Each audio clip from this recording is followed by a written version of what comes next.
The champagne dripped from her hair, soaking into the collar of her grey uniform. Above her, the laughter was deafening.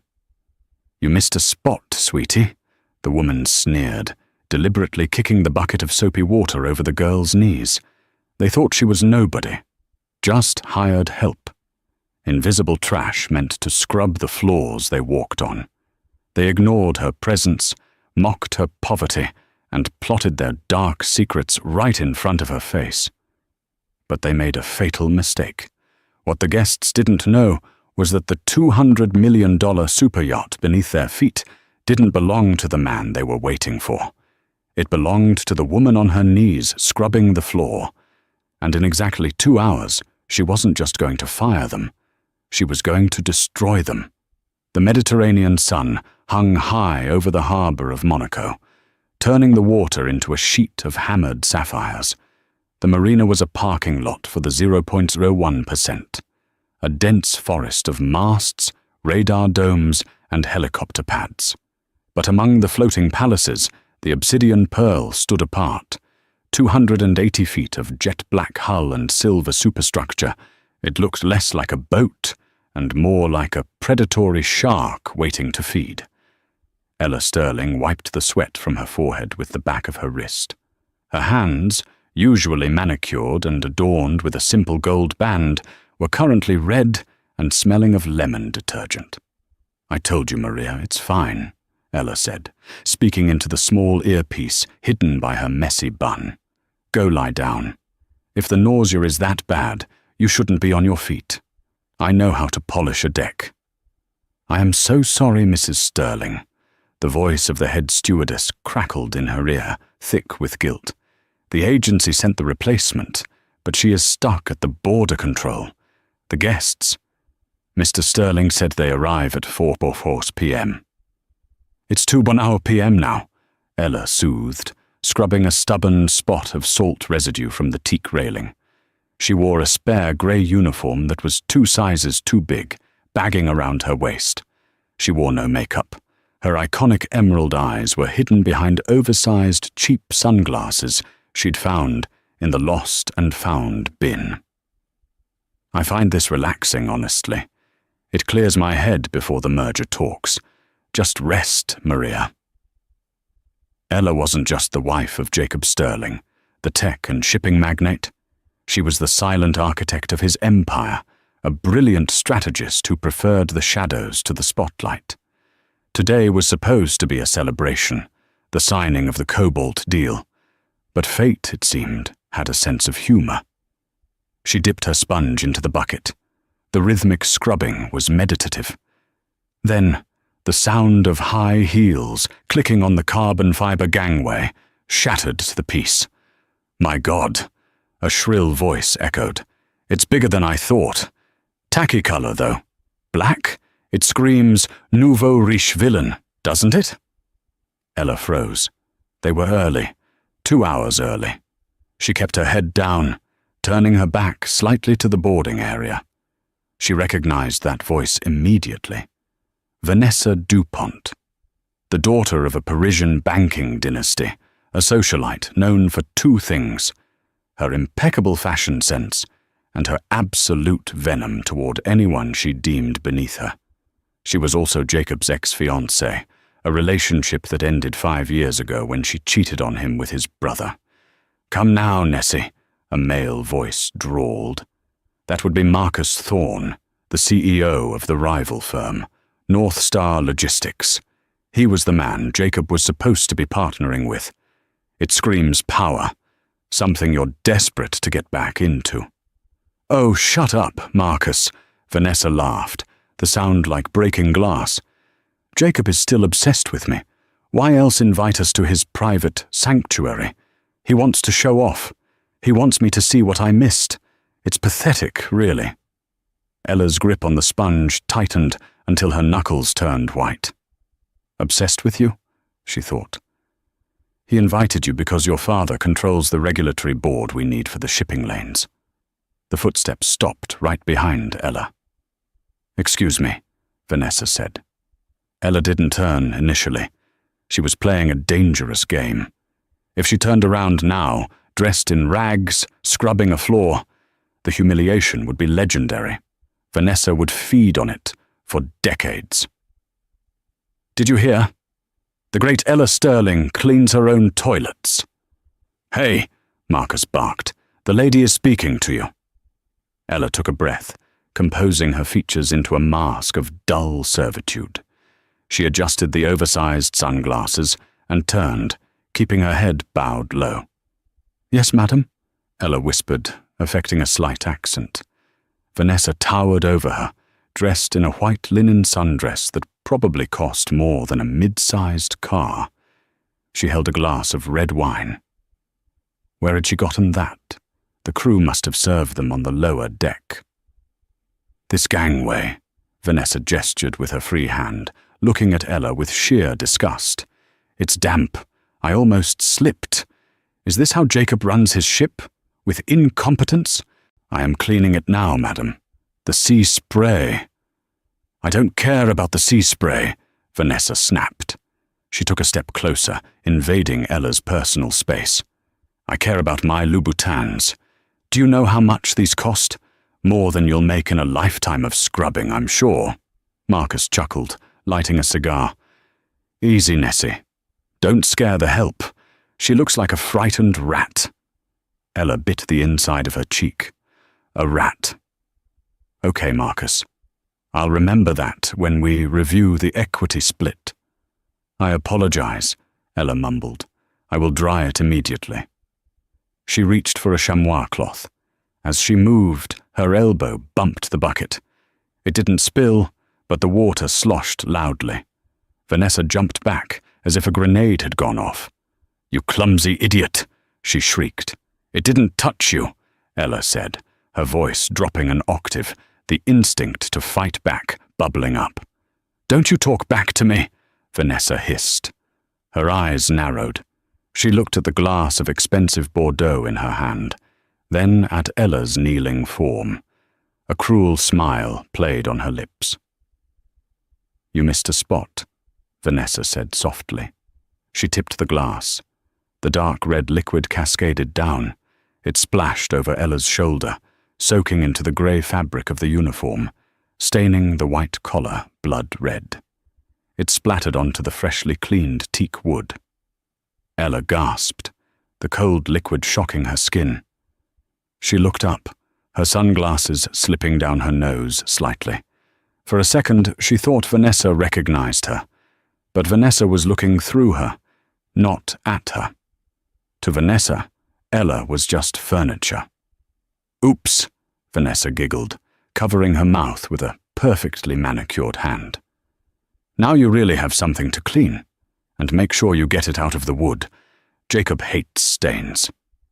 Marcus laughed, a deep, throaty sound. "Come on, Nessie, let's go find the bar.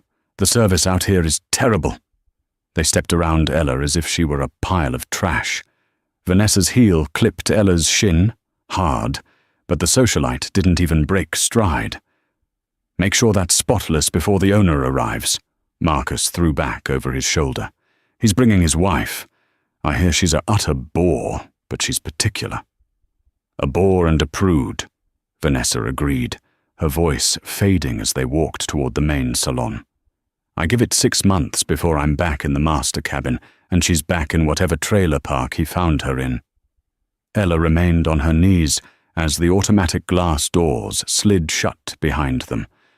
The wine dripped from her hair onto the deck. Slowly, Ella reached up and removed the cheap sunglasses. Her eyes were blazing with a cold, terrifying fire. "Trailer park," she whispered to herself, wiping a drop of wine from her cheek. She stood up. She could go downstairs, change into her Chanel suit, put on her diamonds, and march in there to fire them both. It would be satisfying. It would be quick. But as she looked at the red stain on the deck, a darker thought formed. They had arrived early to scheme. They thought the wife was a bore and a prude. They thought they were alone with the help. If she revealed herself now, she'd just be the angry wife. But if she stayed the maid, she would be the spy. Ella picked up the bucket. She wasn't going to change. Not yet. Ella moved through the service corridors of the Obsidian Pearl with the practiced ease of someone who had helped design the ship's layout. The crew quarters were soundproofed and separated from the guest areas, but the service doors were thin enough to hear through if you knew where to stand. She found Maria in the crew mess, looking pale and holding a ginger tea. "Mrs. Sterling!" Maria tried to stand, horror washing over her face as she saw the wine-soaked uniform. "Oh my God! Did you fall? Did you get hurt?" "Sit down, Maria," Ella commanded, gently but firmly. She grabbed a towel and began drying her hair. "I didn't fall. Our guests decided to christen me." "I will call security," Maria said, reaching for the wall phone. "Captain Henderson will throw them off the dock." "No," Ella stopped her hand. "No one throws them off. Not yet." "But madam, look at you." "Listen to me closely, Maria. Captain Henderson is to remain on the bridge. The rest of the crew is to stay in the lower quarters until I signal. I am taking over service for the afternoon." Maria's jaw dropped. "You? But Mr. Sterling will be furious if he sees you serving drinks to that witch." "Mr. Sterling isn't here yet," Ella said, checking her waterproof watch. "He lands at the helipad in 90 minutes. That gives me 90 minutes to find out why Marcus Thorne is so confident about this merger and why Vanessa DuPont thinks she has a shot at my husband." "You're going to spy on them?" "I'm going to clean," Ella corrected, a sharp smile cutting through her disheveled appearance. "Do we have any more of those horrific grey uniforms? This one smells like a winery floor." 10 minutes later, Ella was back on the main deck. She had changed into a fresh, ill-fitting uniform. She had pulled her hair back even tighter, applying a smudge of dark eyeshadow under her eyes to look tired and haggard. She kept the sunglasses in her pocket, but put on a pair of reading glasses she found in the crew library, thick frames that obscured her high cheekbones. She entered the main salon. It was a masterpiece of interior design. Cream leather sofas, walls panelled in rare zebra wood, and floor-to-ceiling windows offering a panoramic view of Monaco. Vanessa and Marcus were lounging on the sofas. They had opened a bottle of Jacob's Private Reserve, a $5,000 bottle of scotch that Ella had bought him for their anniversary. Ella felt a spike of rage but pushed it down. She picked up a silver tray and a polishing cloth, moving to the far side of the room to polish the already gleaming railing of the spiral staircase. "So when do we drop the bomb?" Vanessa was asking, her feet propped up on the coffee table, right next to a coaster she wasn't using. "Not until after dinner," Marcus replied, swirling the amber liquid. "We need Jacob soft. We need him nostalgic. That's your job.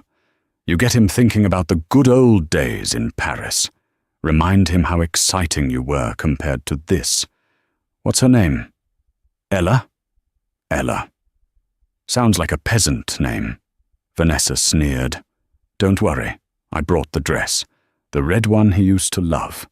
Once he's drunk and I'm on his arm, he won't even read the fine print."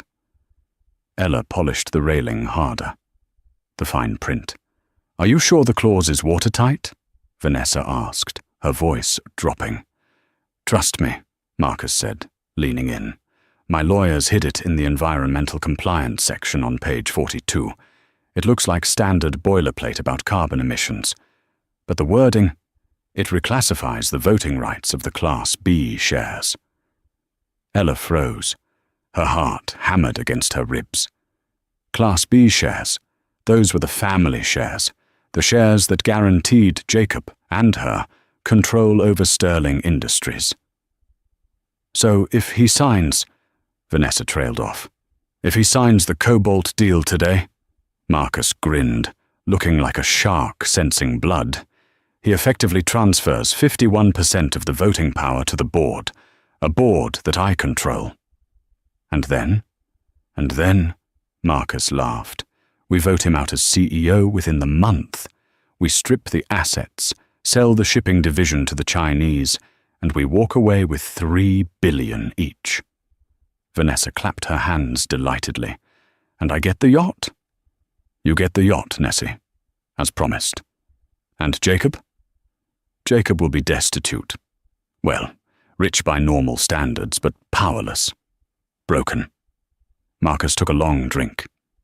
He's been arrogant for too long, thinking he can marry some nobody librarian and play house while ignoring the sharks in the water.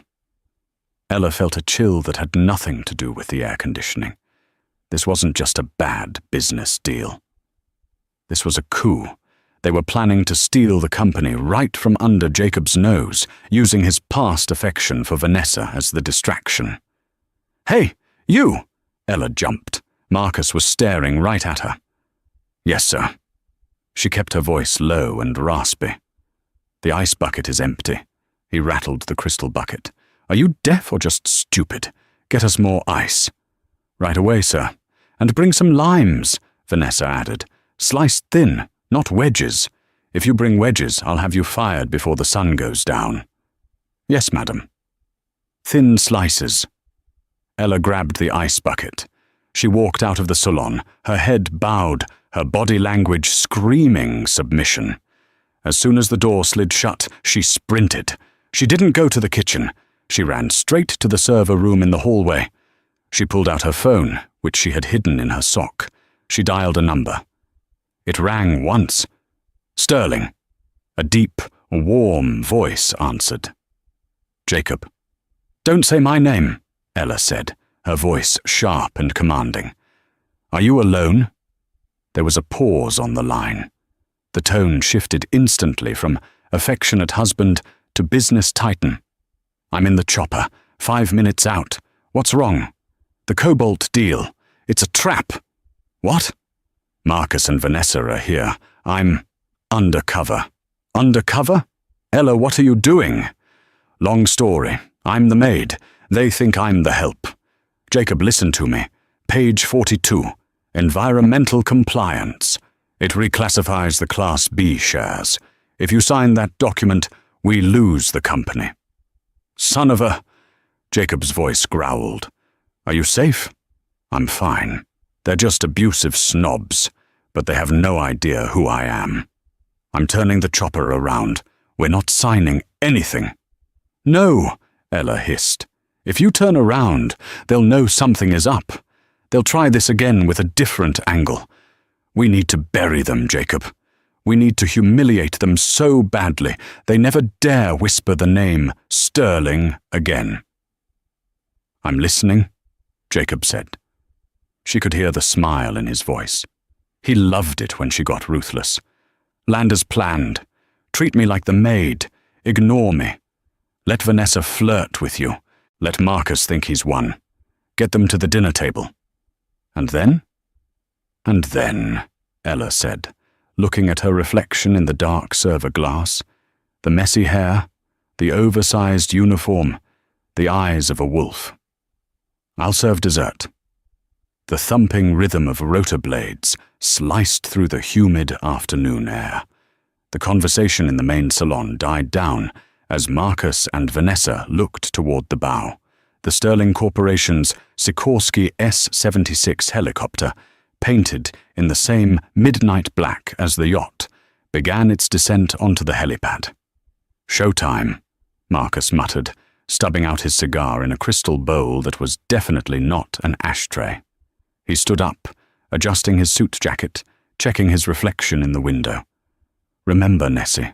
Soft, vulnerable, nostalgic." "I know my role, Marcus," Vanessa snapped, applying a fresh coat of blood-red lipstick. She fluffed her hair, pulling the neckline of her dress down just an inch, calculated to look accidental, yet inviting. "Just make sure you have the pen ready." Ella was in the corner, kneeling again, pretending to scrub a spot on the carpet that didn't exist. Her heart was pounding against her ribs like a trapped bird. This was the hardest part. She had to trust Jacob to treat her like garbage. If he hesitated, if he showed her even a flicker of the adoration he usually held in his eyes, Marcus, who was as sharp as he was corrupt, would catch on. The glass doors slid open. The captain's voice came over the intercom. "Mr. Sterling is on deck." A moment later, Jacob Sterling walked in. He was a man who sucked the oxygen out of every room he entered. Tall, with broad shoulders that strained against his bespoke navy Tom Ford suit, he had the face of a classic movie star. Square jaw, dark stubble, and eyes the color of stormy seas. He exuded a quiet, terrifying competence. "Jacob!" Vanessa cried out. She didn't walk. She glided across the room. She threw her arms around his neck, pressing her body against his. Ella kept her head down, scrubbing the carpet harder.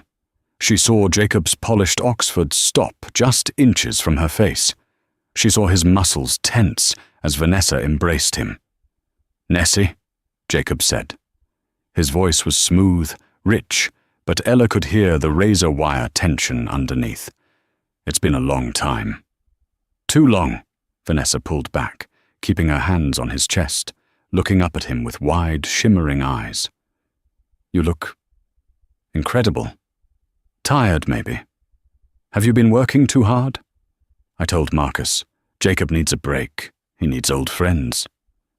"I'm fine," Jacob said, gently but firmly removing her hands from his chest. He turned to Marcus, extending a hand. "Thorn, you're early." "Couldn't wait to get the celebration started, Jacob." Marcus shook his hand with a grip that was a little too tight. "Hope you don't mind. Your staff, well, they were a bit surprised, but we made ourselves at home." "I see that." Jacob's eyes flicked to the open bottle of $5,000 scotch. His jaw tightened. "Help yourself." "So," Vanessa linked her arm through Jacob's. "Where is the wife? The mystery woman? I was dying to meet the girl who finally tied down the Wolf of Wall Street." Jacob paused. He looked around the room. His gaze swept over the furniture, the view, and finally it landed on the woman on the floor. Ella felt his eyes on her. This was it. "She's delayed," Jacob lied smoothly.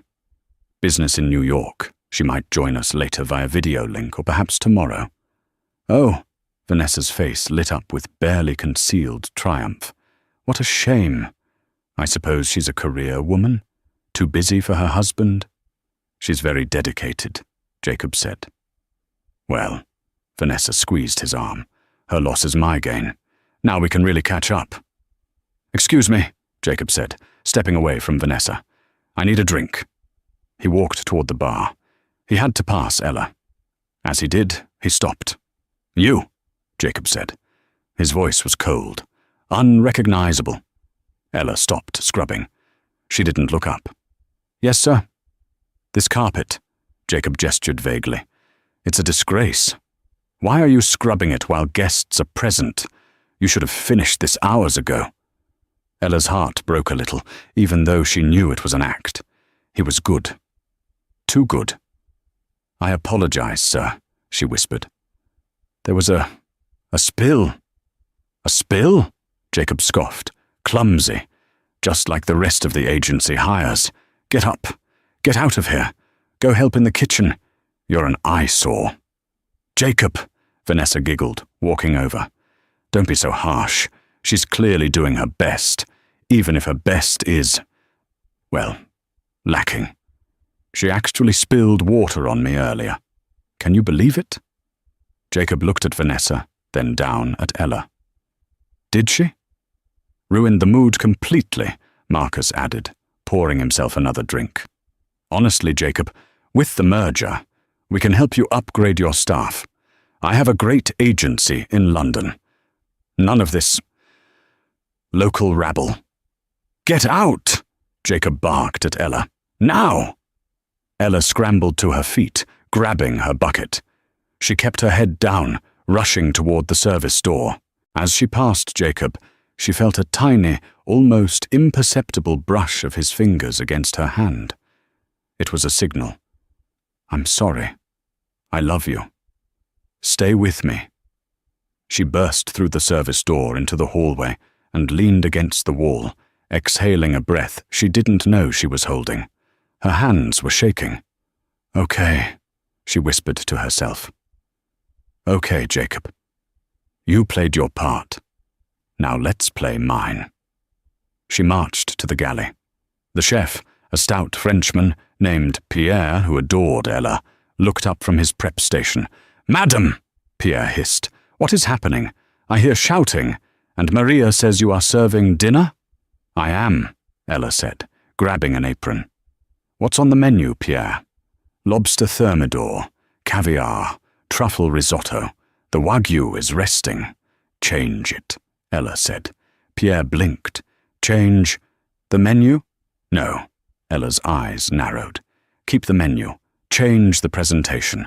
I want the Wagyu perfect. But for the sauce, Pierre, do we have that Carolina Reaper extract Jacob bought for the chili challenge last year? The liquid fire? Pierre looked horrified. Madame, that is dangerous. Just a drop, Ella said, wicked grin forming. In Marcus's au jus, just enough to make him sweat, enough to make him uncomfortable. And for Vanessa, Ella scanned the kitchen. She saw a bowl of garnish, heavy on the garlic for her risotto, Ella said. She's trying to kiss my husband. Let's make sure her breath ensures he doesn't want to. You are terrible, Pierre grinned, reaching for the garlic. I love it. And Pierre, one more thing. I need the wine list. They're drinking the 82 Latour. Yes, madam. Decant it, Ella said, but fill the bottle with the supermarket table wine the crew uses for cooking. Let's see if their refined palates can tell the difference. The sun began to set, painting the sky in hues of violet and burnt orange. The aft deck was set for dinner. Crisp white linens, heavy silver cutlery, and crystal glasses that caught the dying light. Ella had transformed again. She had found a uniform that was slightly better fitting, but she had messed up her appearance further. She used a little flour from the kitchen to pale her skin, making her look sickly and exhausted. She wanted to be invisible, yet repulsive enough that they wouldn't look at her too closely. She stepped out onto the deck carrying the first course, the caviar service. Finally, Marcus grumbled. He was already seated, loosening his tie. I'm starving. Ella placed the mother-of-pearl spoons down. Her hand trembled intentionally. Careful, Vanessa snapped. God, Jacob, watching her is giving me anxiety. Can't you send her away and have the steward serve us? The steward is indisposed, Jacob said, taking a sip of his water. He looked at Ella with a look of pure boredom. Just put it down and go. Yes, sir. As they ate, the conversation turned to business, or rather, the manipulation of business. You know, Jacob, Marcus began, spreading caviar onto a blini. The market is volatile right now. North Star offers you stability. This merger, it's not just business, it's a lifeline. I wasn't aware I was drowning, Jacob said dryly. Not drowning, Vanessa interjected, reaching across the table to touch Jacob's hand. Drifting. You've been drifting since I left. I can feel it. You need an anchor. Ella, standing by the service station 10 feet away, felt a surge of nausea. The audacity. Perhaps, Jacob said, pulling his hand away to reach for his wine. And this contract provides that anchor? Absolutely, Marcus said. He reached under his chair and pulled out a thick leather folder. He placed it on the table. It landed with a heavy thud. The Cobalt deal. It merges our logistics networks. We take over the operational headache. You keep the title of chairman, and you get to spend more time on this beautiful boat. With whoever you choose. He winked at Vanessa. And the terms? Jacob asked, eyeing the folder. My lawyers have looked it over? Of course, Marcus lied smoothly. Standard revisions. We cleaned up some language about liabilities. Nothing that changes the structure. What about the voting rights? Jacob asked. Ella held her breath. This was the test. Marcus didn't blink. Unchanged. You remain majority shareholder. Class A shares are untouched. He's lying by omission, Ella thought. He didn't mention the Class B reclassification. Sounds promising, Jacob said. He didn't open the folder. He just let it sit there, a ticking time bomb between the salt and pepper shakers. Let's sign it after the main course, Vanessa cooed. Celebrate properly. But first, more wine? This Latour is divine. Ella stepped forward with the decanter of cooking wine. Allow me, madam, she croaked. She poured the cheap red liquid into Vanessa's glass. Vanessa swirled it, took a deep sniff, and closed her eyes theatrically. Vanessa moaned. You can really taste the oak, the complexity. Jacob, you simply have the best taste. Jacob took a sip from his own glass. He paused. He looked at Ella. His eyes crinkled at the corners. He knew. He recognized the $5 La Swill immediately. It has a robust finish, Jacob said, fighting back a laugh. Distinctive, Marcus agreed, knocking back half the glass. Earthy. Ella retreated to the shadows, biting her lip to keep from laughing. They were frauds. Total frauds. Main course, Jacob signaled. Ella went to the kitchen and returned with the plates. She placed the Wagyu beef in front of Marcus. The sauce was dark, rich, and spiked with enough capsaicin to incapacitate a horse. She placed the risotto in front of Vanessa. The garlic aroma was potent, masked slightly by the truffle oil, but waiting to strike. Bon appétit, Ella whispered. She stepped back to watch the fireworks. Marcus cut a large piece of the beef, swirled it in the sauce, and put it in his mouth. He chewed. He swallowed. For 3 seconds, nothing happened. Then Marcus's eyes widened. His face went from flush to bright red. He coughed, reaching for his wine. Is everything okay? Jacob asked, cutting his own steak, which Ella had ensured was spice-free. It's spicy, Marcus wheezed. Very bold seasoning. Chef Pierre is experimenting with Peruvian fusion, Jacob improvised. Too much for you, Thorne? I thought you liked a challenge. No, Marcus gasped, chugging the cooking wine, which only made the burn worse. It's delicious, just unexpected. Sweat began to bead on Marcus's forehead. He was suffering, but his ego wouldn't let him stop. He took another bite. Meanwhile, Vanessa was digging into her risotto. So, Jacob, she said between bites. I was thinking, after the signing, maybe we could take the yacht to Saint-Tropez. Just the two of us? Like the old days. Saint-Tropez is crowded this time of year, Jacob said. We could stay on the boat, Vanessa smiled. I miss us, Jacob. I really do. Leaving you was the biggest mistake of my life. Was it? Jacob asked, leaning back. I thought sleeping with my brother was the mistake. The table went silent. The only sound was the wind and Marcus wheezing. Vanessa froze. Her fork hovered halfway to her mouth. She lowered it slowly.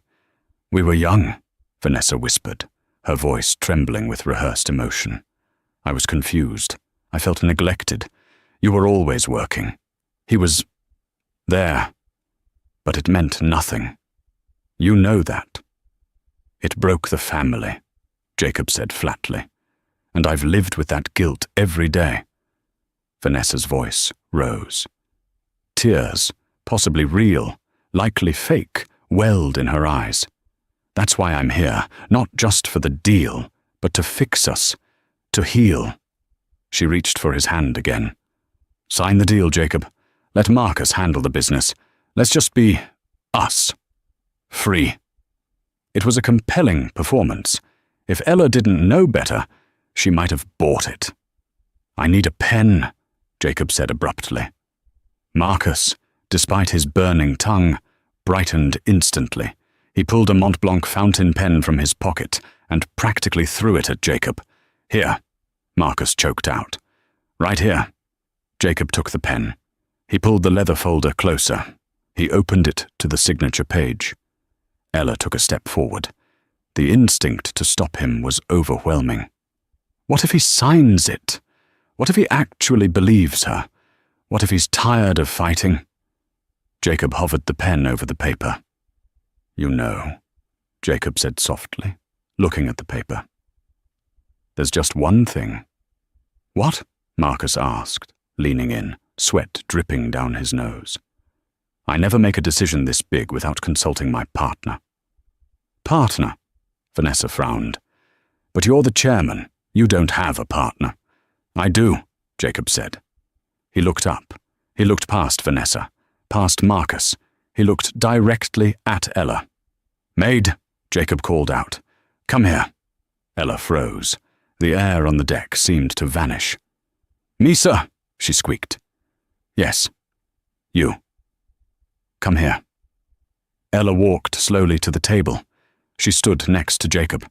Vanessa looked up at her with utter disdain. "What are you doing, Jacob?" Vanessa hissed. "Why are you talking to the help?" "This woman," Jacob said, gesturing to Ella with the pen.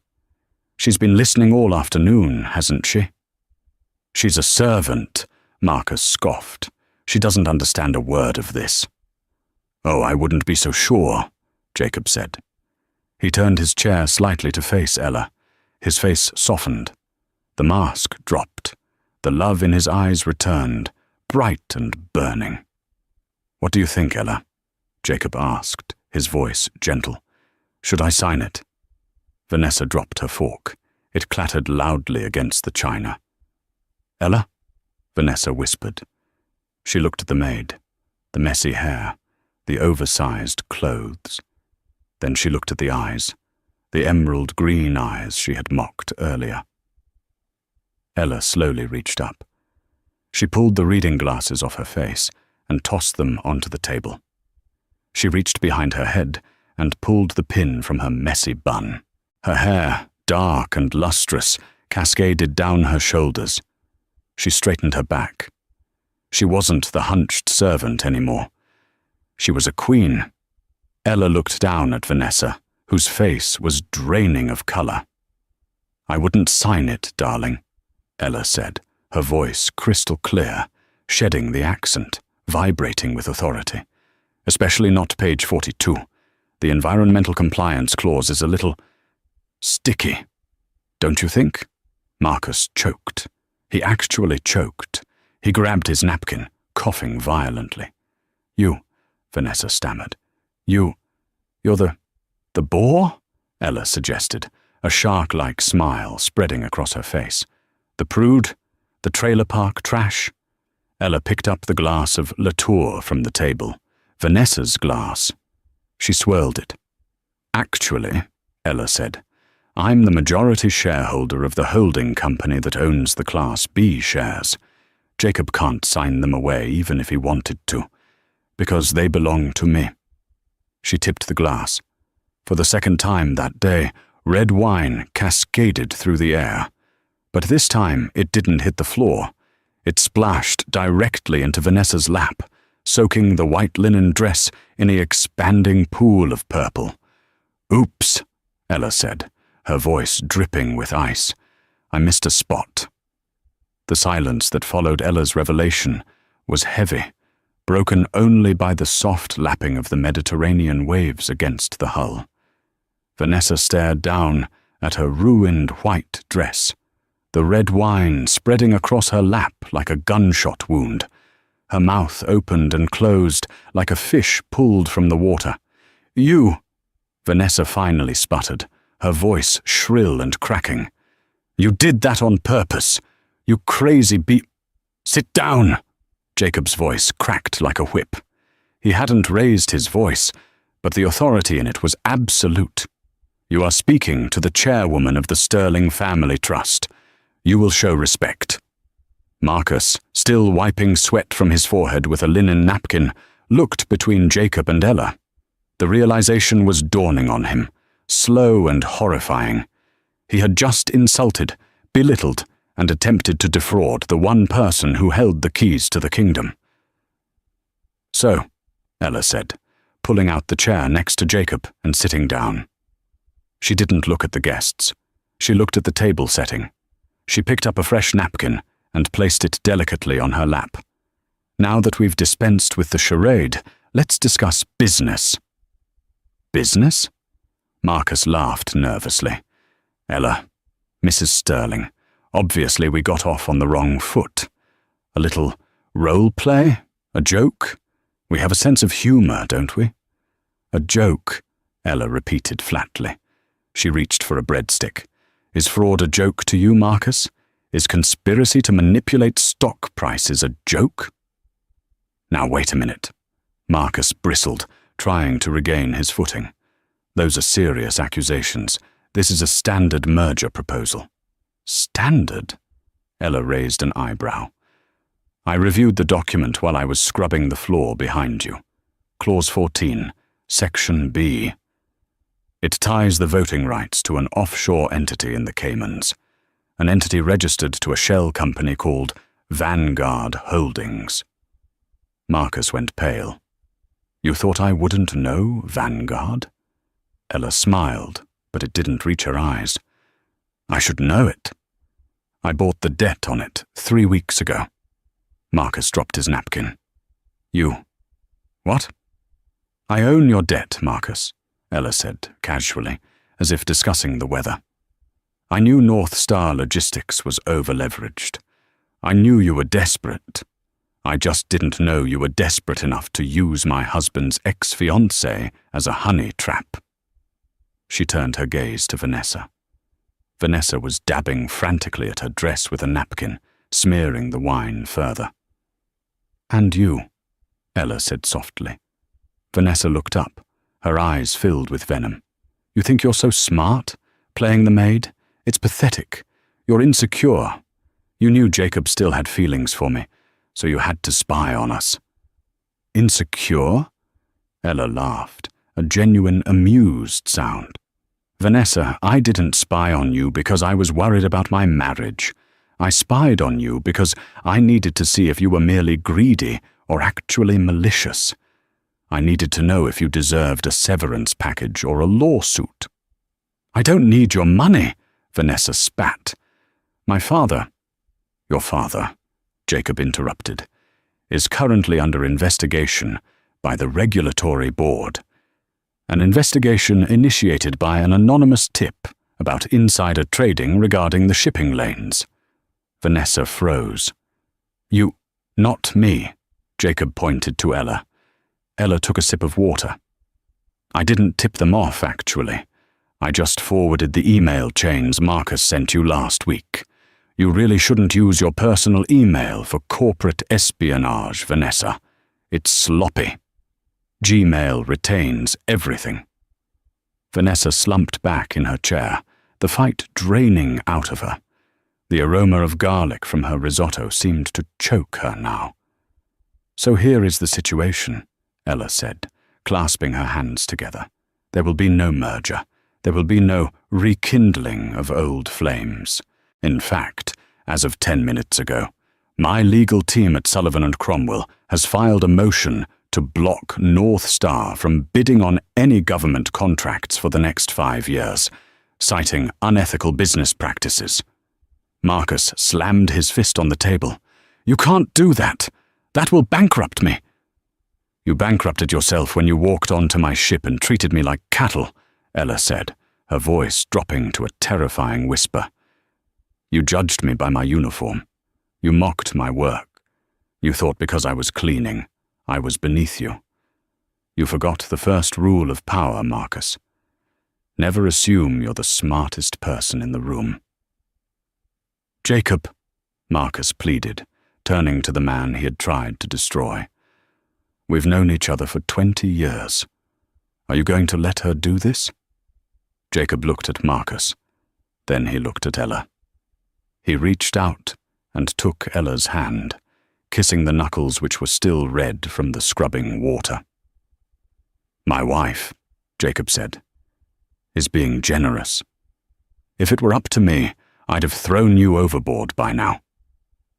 The sun had fully set, leaving the sky a bruised purple. The deck lights of the Obsidian Pearl clicked on, bathing the yacht in a soft, golden glow that felt miles away from the grim reality Marcus and Vanessa were now facing. "Get off my boat," Jacob said. We have the helicopter," Vanessa stammered, standing up.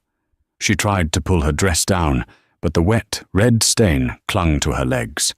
She looked like a disaster. "The helicopter is for guests," Ella corrected. "You are trespassers." "You can't be serious," Marcus said. "It's a 3-mile walk back to the main road. We're in the private marina. There are no taxis allowed in here." "I suggest you start walking then," Ella said. "The gates close at 10:00 p.m. If you hurry, you might make it before the guard dogs are let out." "This is insane!" Vanessa shrieked. "I am wearing Louboutins." "And I was wearing a polyester uniform that was 2 sizes too big," Ella countered. "We all make fashion choices. Live with yours." Ella snapped her fingers. From the shadows, 4 large men in security uniforms stepped forward. They weren't the polite, smiling crew members. These were the ex-military security detail Jacob kept for high-risk zones. "Escort Mr. Thorne and Ms. DuPont to the gangway," Ella ordered. "Ensure they do not touch anything on their way out. We just had the place cleaned." Marcus glared at her, his face a mask of impotent rage. He opened his mouth to say something, perhaps a final threat, perhaps a curse. But he looked at the security guards and thought better of it. He grabbed his jacket. "Come on, Vanessa," he muttered. They were marched through the main salon, the same salon they had entered like conquering kings just hours before. Now they walked with their heads down. As they reached the aft deck, the entire crew was waiting. Maria, the head stewardess, stood at the front. Next to her was Pierre, the chef, wiping his hands on a towel. The deck hands, the engineers, even the laundry staff. They were lined up in 2 rows, creating a gauntlet leading to the gangway. They didn't say a word. They just watched. Vanessa had to walk past Maria. She hesitated. Vanessa started, looking at the woman she had almost vomited on earlier. Maria just stared at her, face impassive. "Goodbye, madam," Maria said. "Mind the step. It is freshly polished." Vanessa let out a sob of humiliation and hurried down the gangway, her heels clicking frantically on the carbon fiber. Marcus followed, his $5,000 suit looking rumpled, his face still red from the pepper sauce. He stopped at the bottom of the gangway and looked back up at the yacht. Ella and Jacob stood at the railing, looking down like monarchs on a balcony. "Oh, Marcus!" Ella called out. Marcus looked up, hope flaring for a second. "Yes?" "I'm sending you a bill," she said, her voice carrying over the water. "A bill?" "For the cleaning," Ella said. "That red wine is going to be a nightmare to get out of the teak. And the carpet, and the uniform. I'll have my accountant itemize it. Expect it Monday." Marcus turned around and walked away into the darkness of the marina. Vanessa was already hobbling ahead, taking off her shoes and walking barefoot on the asphalt, cursing with every step. Ella watched them disappear until they were just shadows in the distance. The tension that had held her upright for the last 4 hours finally snapped. She sagged against the railing. Jacob was there instantly, his arm around her waist, supporting her. "You okay?" he asked softly. "I hate them," Ella whispered. "I hate people who treat others like that. It's not about the money, Jacob. It's the entitlement, the cruelty." "I know," Jacob said. He kissed the top of her head. "You were amazing, by the way. Terrifying." but amazing. I felt like an imposter, Ella admitted. Scrubbing that floor, remembering where I came from. My mum used to clean houses like this. I remember how people looked at her, like she was furniture. You honor her, Jacob said. You honor her by being who you are, and by protecting what we built. Ella took a deep breath of the salty air. She looked down at her hands. They were dry, and she had broken a nail during the reveal. Jacob? Yeah? I'm still technically wearing the uniform. Jacob looked at her. The oversized grey dress, the messy hair, the smudge of flour on her cheek. You are, he smiled. And the guests are gone, she said. They are. And I believe, Ella smiled, turning to face him, that the master of the vessel owes the maid a very expensive dinner. I think, Jacob grinned, that the master of the vessel is going to give the maid a promotion. Monday morning in London was grey and drizzly, a stark contrast to the golden sunset of Monaco. In the glass-walled office of North Star Logistics, Marcus Thorne sat at his desk. The office was quiet. Too quiet. Usually by 9 a.m., his phone was ringing off the hook with deals, mergers, and ego-stroking calls from the city's elite. Today, the silence was deafening. His secretary buzzed in. Mr. Thorne, a courier package just arrived, marked personal and confidential, from Sterling Industries. Marcus swallowed hard. His throat still felt raw from the pepper sauce, a lingering reminder of his humiliation. Send it in. The envelope was thick, cream-colored, and heavy. He opened it with trembling hands. Inside was not a lawsuit, at least not yet. It was an invoice. Invoice 1001 from the Office of Ella Sterling. To Marcus Thorne, services rendered. 1. Removal of red wine stain. Teak decking, 4502. Replacement of staff uniform, ruined by guest negligence, $150 3. Disposal of substandard wine, improperly gifted, 54. Corporate espionage consulting. Lesson on why you shouldn't email conspiracies. $5,000 total due. $5,4700. Attached to the invoice was a photo. It was a high-resolution image taken from the yacht security camera. It showed Marcus, red-faced, sweating, with sauce on his chin, looking absolutely terrified, while Ella stood over him. At the bottom of the photo, a handwritten note in elegant cursive read, "We framed a copy for the boardroom. Payment due upon receipt." Marcus slumped in his chair. The phone finally rang. It was the chairman of his own board. "Thorne!" The chairman's voice was ice-cold. "We just received a file from the Regulatory Commission. Something about insider trading and a botched merger with Sterling. Security is on their way up to escort you out. Don't take the stapler." Across the channel in Paris, the fallout was different, but equally devastating. Vanessa DuPont walked into the L'Avenue restaurant, the hottest spot for the Fashion Week crowd. She was wearing a new dress, trying to project confidence. She spotted a table of her usual clique, socialites, heiresses, and influencers. "Darling," Vanessa called out, waving. The table went silent. Heads turned. Whispers started behind perfectly manicured hands. "Is that her?" Someone whispered, loud enough to be heard. "The one who threw wine at Ella Sterling? I heard Ella made her walk barefoot back to the highway. I heard she's broke. Daddy's accounts are frozen." The leader of the group, a countess named Isabel, looked at Vanessa with a pitying smile. "Oh, Vanessa, we're actually full. No room at the table. Perhaps the kitchen is hiring." Laughter rippled through the restaurant.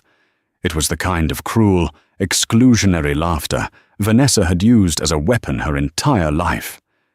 Now the blade was turned against her. She stood there, frozen, her face burning. She turned and ran, the sound of her heels echoing like gunshots, fleeing the world she used to rule. 1 month later. The sea was calm. The obsidian pearl was anchored off the coast of Sardinia. Ella sat on the aft deck, the same deck where the dinner from hell had taken place. The teak was spotless, the stain long gone, sanded away and refinished until it looked new. She wasn't wearing a uniform. She was wearing a flowing silk caftan, sipping an espresso. Mrs. Sterling. Ella looked up. Maria, the head stewardess, was standing there, holding a silver tray with croissants. Maria looked healthy. Her color returned, her smile genuine. "Maria, please," Ella smiled. "Sit with me. I can't eat all these croissants alone. Pierre is trying to fatten me up." "He is very proud of the spicy sauce," Maria giggled, sitting down tentatively. "He calls it the sauce of justice. He wants to bottle it." "We should let him," Ella laughed. They sat in comfortable silence for a moment, the billionaire owner and the head stewardess, watching the sunrise. "You know," Maria said softly, "I never thanked you properly for taking my place that day. Most owners, they wouldn't even know my name, let alone scrub a floor for me." "You don't need to thank me, Maria," Ella said, looking out at the horizon. "That day, it reminded me of something important." "What is that?" "That dignity isn't about what you wear," Ella said, touching the silk of her dress. "And power isn't about who you can fire. Power is about who you can protect." Jacob walked out onto the deck. He was wearing swim trunks and a towel around his neck, his hair wet from a morning swim. He walked over, kissed Ella on the cheek, and stole a croissant from Maria's tray. "Good morning, ladies," he grinned. "Any hostile takeovers planned for today, or just tanning?" "I think just tanning," Ella said. "Good." Jacob sat on the edge of her lounge chair. "Because I just got off the phone with the new CEO of North Star Logistics." "Oh?" Ella raised an eyebrow. "Who is it?" "They promoted the VP of Operations," Jacob said. "A woman named Sarah. Apparently, she started in the company 20 years ago, in the mailroom." Ella smiled, a real, satisfied smile. "She sounds perfect," Ella said. "Send her a bottle of wine, the good stuff. Not the cooking wine." "Already done." Jacob looked at his wife. He took her hand, the hand that had scrubbed floors and signed billion-dollar contracts. "You missed a spot," he whispered, pointing to a tiny crumb on her chin. Ella wiped it away, laughing.